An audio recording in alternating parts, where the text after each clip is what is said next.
Fat loss ಮಾಡ್ಬೇಕಂದ್ರೆ ಈ 5 ಟಿಪ್ಪುಗಳನ್ನ follow ಮಾಡ್ಬೋದು.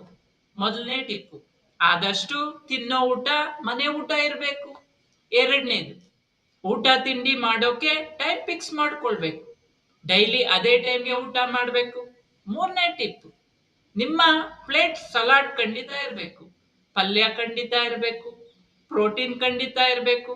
ಬೇಳೆ, ಕಾಳು, ಚೆನ್ನ, ರಾಜ್ಮಾ, ಪನ್ನೀರ್ ಮತ್ತೆ ಯಾವ್ದಾದ್ರೂ ಒಂದು ಕಾರ್ಬೋಹೈಡ್ರೇಟ್ ಸೋರ್ಸ್ ಇರಬೇಕು. ಅನ್ನ ಅಥವಾ ಸಿರಿಧಾನ್ಯಗಳು. ನಾಲ್ಕನೇ ಟಿಪ್ಪು, ಒಂದ್ ಸರ್ವಿಂಗ್ ಮಾತ್ರ ತಗೋಬೇಕು.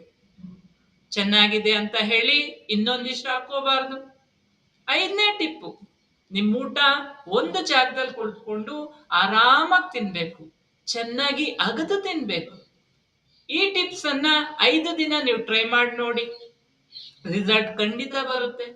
ಎಲ್ಲಾ ಟ್ರೈ ಮಾಡಿ ರಿಸಲ್ಟ್ ಬರ್ತಾ ಇಲ್ಲ ಅಂದ್ರೆ, ನಿಮ್ಗೆ ಸೀರಿಯಸ್ ಚೇಂಜ್ ಆಗ್ಬೇಕು ಅಂತಿದ್ರೆ ನನಗೆ ಸೀರಿಯಸ್ ಅಂತ ಡೈರೆಕ್ಟ್ ಪರ್ಸನಲ್ ಮೆಸೇಜ್